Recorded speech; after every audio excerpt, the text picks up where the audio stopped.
Assalamualaikum warahmatullahi wabarakatuh. Perkenalkan, nama saya Rizky Tersamalia, NPM 181000405, kelas C, mata kuliah Hukum Perbandingan Hukum Perdata, dosen pengampu Ibu Tuti Rasuti SHMH. Jadi di sini saya akan mempresentasikan hasil rangkuman saya mengenai buku-buku yang saya rangkum, dan poin-poinnya ada 5 poin. Yang pertama, memahami dan menjelaskan apa yang dimaksud perbandingan hukum perdata. Yang kedua, apa kegunaan dan manfaat mempelajari perbandingan hukum perdata. Yang ketiga, apakah perbandingan hukum perdata ini termasuk ilmu atau metode. Yang keempat, apakah ruang lingkup perbandingan hukum perdata. Yang kelima, bagaimana perbedaan antara sistem Anglo-Saxon, sistem Eropa kontinental, dan hukum Islam terkait hukum kontrak dan hukum ekonomi dan lain-lain. Jadi di buku pertama yang saya rangkum itu berjudul Perbandingan Hukum Perdata atau Comparative Civil Law. Penulisnya yaitu Dr. Haji Salim HS, SHMS, dan Erlis Septiana Nurbani, SHLLM. Yang poin pertama yang saya jelaskan tadi mengenai apa yang dimaksud perbandingan hukum perdata. Jadi di dalam buku yang pertama ini, menurut Michael Bogdan, membandingkan sistem-sistem hukum yang berbeda-beda dengan tujuan menegaskan persamaan dan perbedaan masing-masing. Bekerja dengan menggunakan persamaan dan perbedaan yang telah ditegaskan itu, misalnya menjelaskan asal-usulnya, mengevaluasi solusi-solusi yang dipergunakan dalam sistem hukum yang berbeda, mengelompokkan sistem-sistem hukum menjadi keluarga-keluarga hukum, atau mencari kesamaan inti dalam sistem hukum tersebut, dan menguraikan masalah-masalah metodologis yang muncul berhubungan dengan tugas-tugas ini, termasuk masalah-masalah metodologis yang terkait dengan sistem hukum di luar negeri. Poin yang kedua adalah kegunaan dan manfaat mempelajari perbandingan hukum perdata. Di dalam buku ini, yaitu menurut Sudikno Mertokusumo mengemukakan 2 manfaat mempelajari perbandingan hukum perdata. Yang pertama itu manfaat teoritis. Manfaat teoritis ini dipecah lagi menjadi yang pertama, merupakan alat bantu bagi disiplin-disiplin lain, terutama bagi sosiologi hukum dan antropologi hukum. Yang kedua, merupakan instrumen untuk menentukan perkembangan hukum. Yang ketiga, perkembangan asas-asas umum hukum. Yang keempat, untuk meningkatkan saling pengertian di antara bangsa-bangsa. Yang kelima, membantu dalam pembagian sistem hukum dan kelompok-kelompok. Yang terakhir, yaitu sumbangan bagi doktrin. Doktrin itu semacam undang-undang. Yang kedua yaitu manfaat praktis. Yang pertama untuk kepentingan pembentukan undang-undang.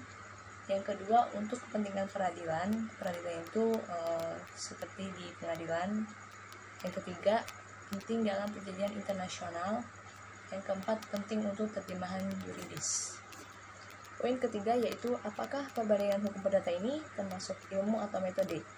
Jadi di dalam buku Dr. Salim ini menjelaskan bahwa perbandingan hukum perdata ini merupakan metode, karena dalam menentukan fokus kajian pada PHP ini dibutuhkan kerangka. Yang pertama adanya metode, yang kedua perbedaan dan persamaan, yang ketiga adanya sistem hukum perdata, dan yang terakhir ruang lingkup kajiannya. Karena metode sendiri diartikan sebagai cara, yaitu merupakan jalan atau sistem untuk melakukan sesuatu dalam hukum. Yang poin keempat yaitu ada ruang lingkup atau objek kajian perbandingan hukum perdata. Menurut Schweiger dan Coates, yaitu 1 objek hukum komparatif dan 2 prosesnya. Jadi objeknya itu mengikuti tradisi hukum dan peraturan hukum. Poin yang keempat yaitu mengenai penerapan sistem hukum Anglo-Saxon, Eropa kontinental, dan sebagainya. Jadi di buku Pak Dr. Salim ini menjelaskan perbedaan dan persamaan kontrak sistem hukum antara hukum Amerika, Inggris, Rusia, dan Indonesia. Di sini saya akan menjelaskan mengenai perbedaan sistem hukum antara Amerika Serikat, Inggris, Rusia, dan Indonesia. Jadi sistem hukum di Amerika Serikat ini menggunakan terutama syarat sahnya berkontrak, yaitu perbedaannya yaitu di Amerika ini menggunakan offer and acceptance. Di Inggris menggunakan intention to create legal relation dan formalities. Di Rusia menggunakan yang pertama conformance with the requisite form, yang kedua agreement on essential condition atau bentuk perjanjian, yang ketiga ada requirement of contract formation atau syarat lain pembentukan kontrak. Sedangkan di Indonesia menggunakan 4 syarat sah kontrak. Yang pertama kesepakatan, yang kedua kecakapan, yang ketiga objek, dan yang keempat kausa yang halal. Selanjutnya di buku yang kedua, yaitu judulnya sama, Perbandingan Hukum Perdata, pengarangnya R. Sueroso SH. Jadi pengertian perbandingan hukum perdata di dalam buku ini, yang pertama, menurut Surjana Sukanto SH tahun 1979 berpendapat bahwa perbandingan hukum merupakan metode atau ilmu. Baginya yang penting ialah bahwa dalam ilmu hukum itu bagaimana penggunaan metode perbandingan secara tepat dan benar. Selanjutnya, kegunaan dan manfaat mempelajari perbandingan hukum perdata. Menurut Profesor Tahir Tungadi tahun 1974, bahwa perbandingan hukum sudah layak dianggap sebagai ilmu hukum. Antara lain mengatakan bahwa perbandingan hukum tidak lain daripada suatu nama untuk ilmu hukum, tetapi tidak tepat jika hanya mempelajari kepentingan ilmu saja.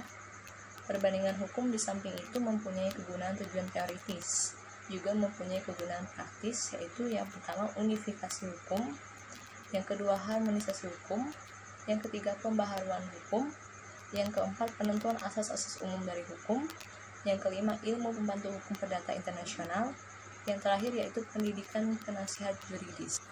Selanjutnya, apakah perbandingan hukum perdata ini termasuk ilmu atau metode? Jadi menurut buku ini, pada umumnya memang ada dua pendapat tentang perbandingan hukum.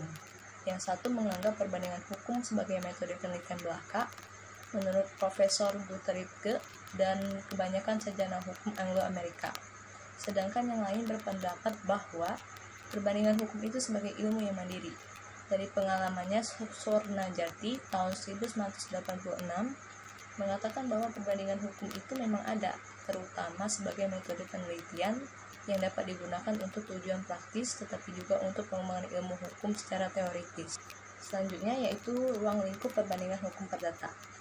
Yang pertama, pengertian dasar daripada perbandingan hukum perdata yang mencakup segala segi perbandingan hukum perdata. Yang kedua, perbandingan hukum perdata secara umum yang membandingkan sistem-sistem hukum berbagai negara, misalnya antara sistem hukum Eropa daratan dan sistem hukum Inggris atau Anglo-Saxon. Yang ketiga, perbandingan hukum perdata khusus yang membandingkan lembaga-lembaga hukum negara yang satu dengan negara yang lain, atau dalam satu negara, misalnya antara lembaga hukum perkawinan Inggris dengan Jerman, atau lembaga perkawinan adat Bali dengan Minang. Jadi kesimpulan dari hasil presentasi saya ini adalah bahwasannya tiap buku di antara kedua buku yang sudah saya jelaskan, menurut saya perbandingan itu tidak jauh beda, hanya mungkin di dalam buku Pak Salim ini menurut saya lebih lengkap penjelasannya dibanding buku Pak R. Sueroso, terutama mengenai pengertian, ruang lingkup, dan penjelasan apakah PHP ini termasuk metode atau ilmu. Sebenarnya perbandingannya menurut saya hanya sedikit saja, tapi lebih banyak persamaan, karena di dalam setiap sistem hukum pasti mempunyai perbandingan, tapi perbandingan itu tidak banyak, hanya sedikit. Itu saja yang bisa saya sampaikan.